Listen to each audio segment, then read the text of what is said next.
Et bonjour à tous, bienvenue dans cette nouvelle édition de l'AI Actu.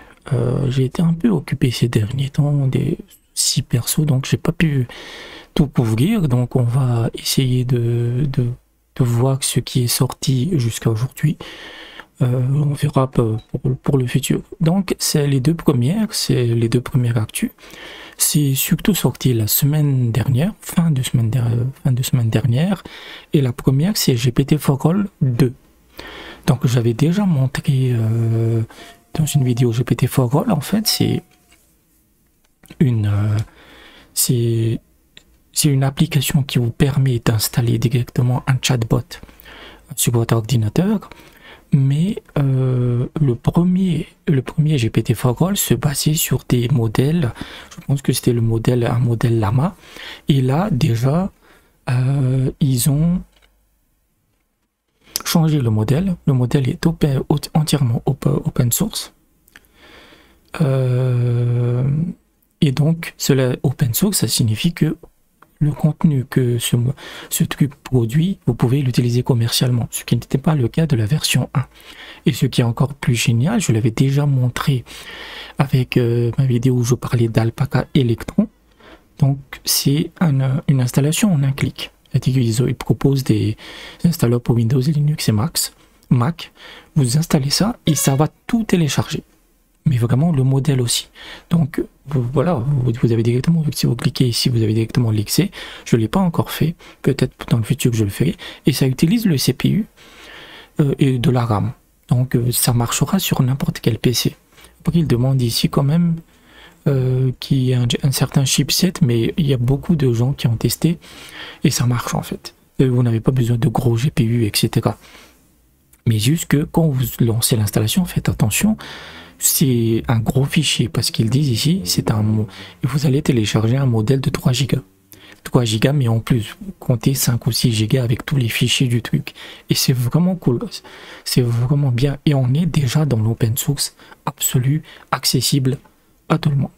Donc ça c'est la première news. La seconde, elle est dans la même optique, c'est l'arrivée de DALL-E 2. DALL-E 2, donc le premier DALL-E, c'est une référence à la brebis, au premier animal cloné qui s'appelait DALL-E 1. Et là ils ont sorti DALL-E 2 et le DALL-E 1 comme GPT4All se basait sur Llama. Et donc on leur disait mais ce serait mieux de faire de l'open source. Et là ils l'ont fait. Donc celui-là il n'est pas directement instable sur n'importe quel PC, mais peut-être que dans le futur ce sera le cas. Peut-être une petite bidouille avec Alpaca Electron. Donc c'est un modèle de 12 milliards de paramètres. Donc ce n'est pas rien. Il est vraiment puissant. Et les IA sont surtout performantes quand vous faites du fine-tuning, c'est-à-dire que vous avez le modèle de base et vous lui donnez en fait entre guillemets des données supplémentaires qui sont de haute qualité. C'est ça qui lui permet d'être performant. Et OpenAI avait fait la même chose en fait. Et ces mecs-là, donc ça a été lancé par une entreprise qui s'appelle Databricks. Ils ont fait la même chose et Databricks possède beaucoup d'employés. Et ils ont sous-traité les réponses et les questions et les réponses parmi leurs propres employés pour avoir des trucs très qualitatifs. Donc c'est 15 000 questions et réponses qui ont alimenté le modèle de base et ça donne d'excellents résultats. Voilà, ça donne d'excellents résultats en fait.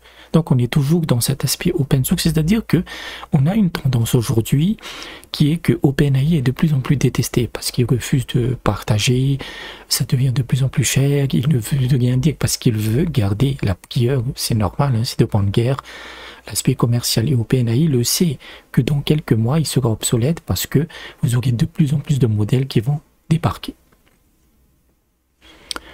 Donc ça aussi, voilà, DALL-E 2 est là. Troisième nouvelle, c'est Mini GPT-4. Alors, ces mecs-là, donc, ce Mini GPT-4, c'est un modèle qu'ils ont créé et qui est capable de traiter les images. C'est-à-dire que l'une des caractéristiques de GPT-4, c'est qu'il peut traiter les images. Si vous lui donnez une image, il pourra la décrire, etc. Et il est aussi très bon dans le code. Et donc, Ces mecs-là, j'ai même regardé les chercheurs, en fait, c'est pas des grands chercheurs, mais avec un peu de bidouille, ils l'ont fait, en fait. Et ça vient d'Arabie Saoudite. Comme quoi, une université d'Arabie Saoudite. Et donc, ils se sont basés sur le modèle Vicuna, qui est une variante de Llama. Donc, techniquement, pour le moment, c'est pas encore utilisable commercialement, mais ça ne serait tarder. Je peux vous dire que la semaine prochaine, ce sera déjà le cas. Et c'est assez impressionnant sur la démonstration qu'ils font, c'est-à-dire que vous lui donnez une image et il donne directement la description. Et c'est vraiment bien, en fait. Et vous lui donnez une image de cactus, il dit que voilà, c'est une image de cactus, mais c'est pas forcément habituel tout ce qu'on voit dans l'appartement. Et là, c'est encore mieux, et en fait, on lui donne une image d'une plante qui est attaquée par des parasites. Et il dit que voilà, il a tout de suite compris. Il a tout de suite compris que il est attaqué par des champignons, et il donne même le traitement. Voilà, c'est vraiment démentiel. Donc là, c'est la même chose, c'est que on a un homme et un chien, et l'IA peut générer un poème basé sur cette image. Donc, ils ont utilisé 5 millions d'images et l'ont entraîné pendant 10 heures. Ils ne donnent pas vraiment le coût qu'ils ont fait. C'est voilà. Et même ça, parce que GPT-4 peut aussi créer des sites web, etc. à partir de simples instructions. Et là, c'est un logo que l'IA a créé pour Vicuna. Donc, voilà, ça, c'est pas encore disponible pour tout le monde, mais ça ne saurait tarder. Honnêtement, ça ne saurait tarder. Donc, ouais, l'open source est en pleine puissance et c'est vraiment cool. Quatrième actualité, Google affûte ses armes. On le sait, moi je l'ai déjà dit que Google est un peu en panique parce qu'il est vraiment en retard sur l'IA. Et là, déjà, ils ont lancé plusieurs projets. Dont l'un pour le premier, ils le disent ici, c'est le projet Maggie. Le projet Maggie, en fait, où est-ce qu'il est? Ouais. Le projet Maggie, il sera disponible dès le mois prochain, c'est-à-dire fin mai, début mi-mai ou fin mai. Et en gros, ils vont intégrer l'IA dans le moteur de recherche. Ce sera plus une intégration. Et ce sera un moteur de recherche qui sera plus simplement un moteur de recherche, juste qui vous donne des informations, mais ce sera de l'exécution. C'est-à-dire que vous lui dites, je veux des nouvelles chaussures, et ce nouveau moteur de recherche alimenté par l'IA vous permettra de l'acheter directement. C'est la même chose, je lui dis, j'ai envie de partir en vacances, je sais pas, en Thaïlande, et l'IA va chercher les meilleurs prix réservés à votre place. En tout cas, c'est ce qu'ils promettent. Donc ça, c'est le premier projet qu'ils proposent, le projet Maggie, mais vous avez un autre projet qui est un tout nouveau moteur de recherche. Il y a plus de 160 personnes chez Google qui travaillent dessus, et ce sera un moteur de recherche à la fois pour les téléphones et pour les maisons dans le monde entier. Et pour le moment, c'est vraiment à ses débuts, en fait.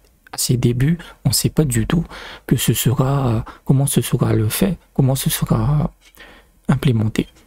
Et évidemment, Google ne peut pas se débarrasser de la publicité parce que c'est ce qui fait son revenu. Donc dans le projet Maggie, il y aura une place pour la publicité. Et donc ça va se battre pour les liens les plus prometteurs.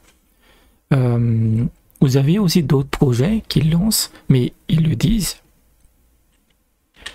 que tous les projets ne vont pas forcément aboutir. Et donc vous avez une technologie de cartographie alimentée par l'IA ou recherche de la musique via une conversation avec chatbot. Ça c'est intéressant, Giphy, ça pourrait permettre de générer des images directement dans Google Images. Ça pourrait être intéressant, c'est un peu à la manière de Bing en fait. Vous avez également le Tivoli Tutor qui vous permettra d'apprendre une nouvelle langue. Search-a-Lang, c'est plus un assistant intelligent pour la recherche.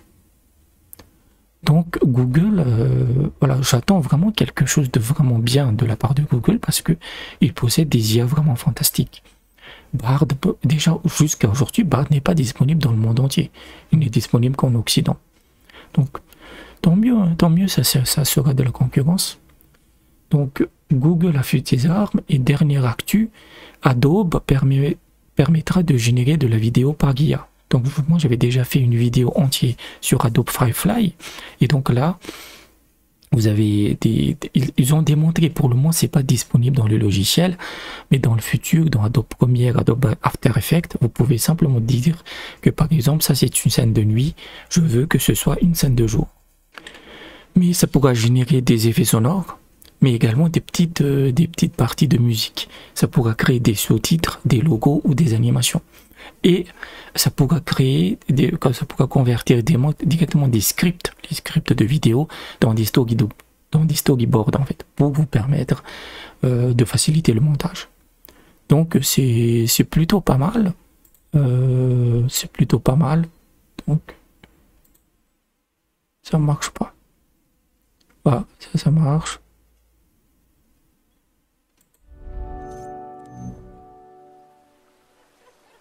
On peut voir la démo. Hein.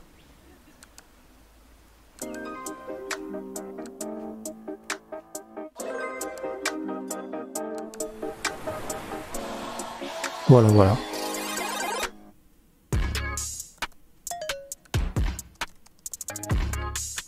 Et donc il change la scène du jour. C'est assez impressionnant quand même. Mais on n'a pas encore ça sous la main. Hein. Voilà, sous-titre quoi. Voilà, ça je l'avais déjà montré. Ah mais c'est animé. Ah c'est animé, c'est génial alors.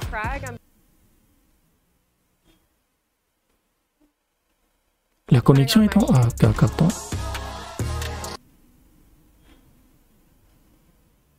Ok. Donc on va arrêter, ça vous donne de l'idée. Hein. Donc, mais vous avez déjà une entreprise qui s'appelle Runway qui est déjà bien avancée. Donc, évidemment, Adobe va débarquer. Et moi, j'ai été vraiment impressionné par Firefly, c'est-à-dire l'aspect facilité, l'interface, elle est vraiment belle en fait. Elle est vraiment belle. Donc, voilà à peu près les actualités que j'ai pu trouver. Je ne suis pas trop présent aujourd'hui sur le web. Quelques soucis de prolo, on va dire ça comme ça. Donc j'essaierai toujours de tenir une veille. Peut-être que je ferai des vidéos sur Leonardo qui a quelques nouveautés maintenant. Donc j'espère que vous avez apprécié la vidéo. N'hésitez pas à laisser un pouce bleu. N'hésitez pas à vous abonner à la chaîne.